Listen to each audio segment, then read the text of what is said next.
news of the Acolyte cancellation hit the internet, and since then, there have been all kinds of reactions from fans and news outlets trying to explain the reason behind its cancellation. It was set up to fail from the beginning. When the Acolyte was first announced as a female-run show with Leslie Headland at the helm, starring a black femme and a diverse cast of characters unlike we had seen in a Star Wars project before, the review bombers took to the internet before the show even had a chance to air. The usual reasons were thrown out there, right? Hate, toxic fans, bigotry, aversion to anything new and different, while still ignoring like the real reason that it was canceled. It was a badly written show with poor reception targeted at a small, tiny sect of the fandom who just don't have the numbers to justify another $180 million season. Seriously, if you have to ask your friends to sign up for a Disney Plus account and then watch The Acolyte on repeat in order to boost those numbers up, pump those numbers up. Those are rookie numbers in this racket. so you can get more shirtless scenes with Manny Jacinto in a season 2,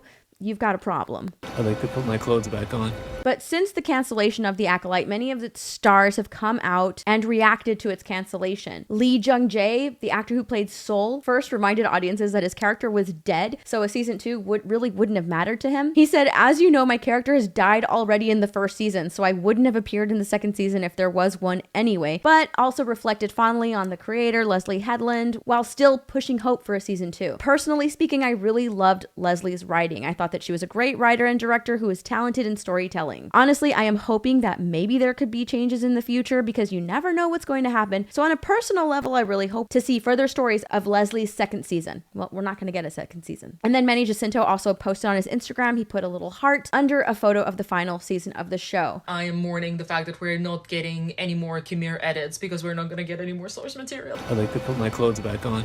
And then there's the star, Amandla Stenberg. Now, we all know about Amandla Stenberg's fan diss track music video that she put out on her Instagram that was just praised by Acolyte fans.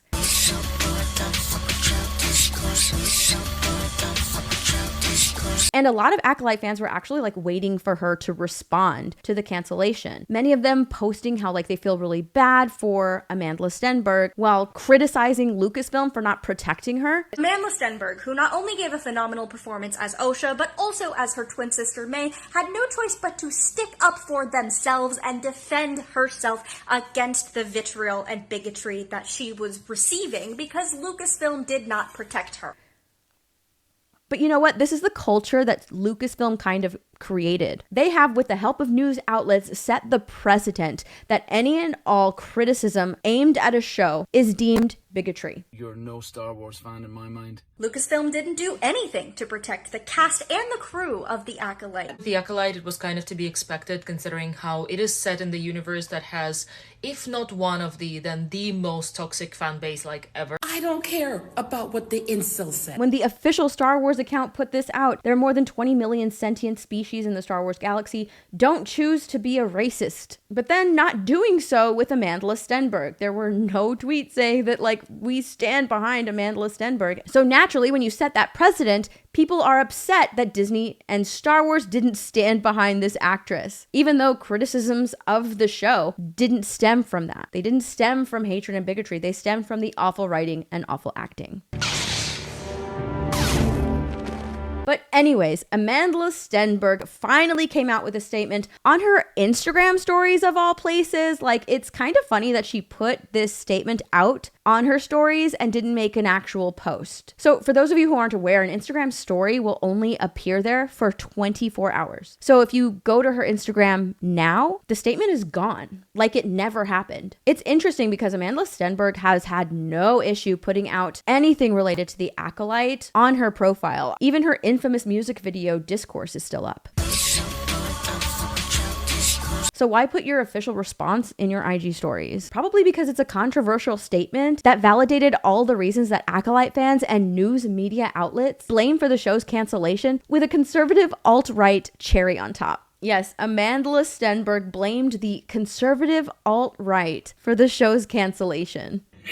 I hate doing this, but I'm gonna do it. I'm gonna be transparent and say that it's not a huge shock for me. For those who aren't aware, there has been a rampage of vitriol that we have faced since the show was even announced, when it was still just a concept and when no one had even seen it. And that's when we started experiencing a rampage of, I would say, hyper-conservative bigotry. And bigotry. And vitriol. Vitriol and bigotry. Prejudice, hatred, and hateful language towards us, despite and in the face of all of the vitriol that we received and the kind of the targeted attack, I would say, we received by the alt-right. There's a lot in here that would make for a really good statement that shows, you know, her love and respect she has for the people who enjoyed the show. But then she had to put the reason that it was canceled. I'm not surprised because it was the conservative alt-right spin on it. Ugh. Of course, I live in the bubble of my own reality. Let's vote, y'all. Let's vote. Let's vote. Of course, she ends her statement blaming the conservative alt-right for the cancellation of the Acolyte as a go and vote message. Oh my God. Of course, I live in the bubble of my own reality. Nowhere in her statement does she mention poor viewing numbers, poor marketing. I think it's canon that R2-D2 is a lesbian. Or even herself, even taking accountability for her attack on fans with her music videos. And that tells me you're afraid of the truth. That insiders say was an easy target and hurt the public perception of the show. When your lead actress is attacking fans for criticizing the show, why on earth would they even continue watching it? But no, it was the alt-right. It was the evil conservatives and angry bigots who caused the show to fail. Of course, I live in the bubble of my own reality. Amandla Stenberg continues to remain, like most people in Hollywood, completely oblivious to their actions and their decisions. The people that didn't tune into the show aren't to blame. They didn't tune in because it wasn't marketed to them. It wasn't made for them. They saw the trailer and decided they weren't interested, or they saw the first episode and it didn't pull them in. And then the people that did watch the show, there just wasn't that many of them. And the Renew the Acolyte petition proves this. It is still under 100,000 signatures. Compare that to the remake Game of Thrones Season 8 with competent writers petition that had over 1.8 million signatures. Side note, it didn't get remade. We're still stuck with a crappy Season 8.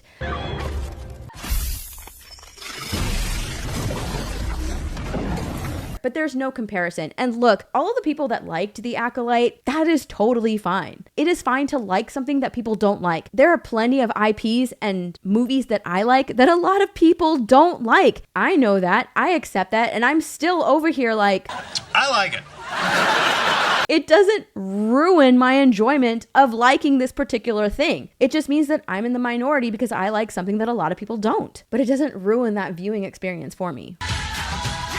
And I don't blame anybody else for why people don't like it. I just sit down, grab some popcorn, and enjoy this awful thing that I love.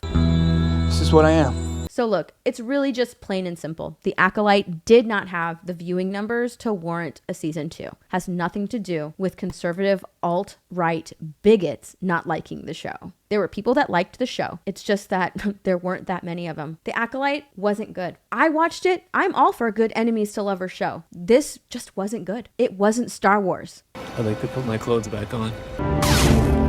The show just sucked. That's it. Of course, I'm very sad about the show being canceled, and I'm sad about us not being able to give people who are invested into it more. I'll just feel a lot of levity and joy around the fact that I got to experience it, and that people loved it, and that people were so responsive. I poured through a lot of different iterations of fan art and ship art and fan theories and things that were just so beautiful and filled my heart with joy. That's it. That should have been her statement right there. She didn't need to say all of the other things that she said with this statement. It should have just been that tiny little part of this long statement blaming the conservative alt-right shouldn't even have happened. It should have just been this right here. This tiny little statement was perfect. She should have just said that, but no.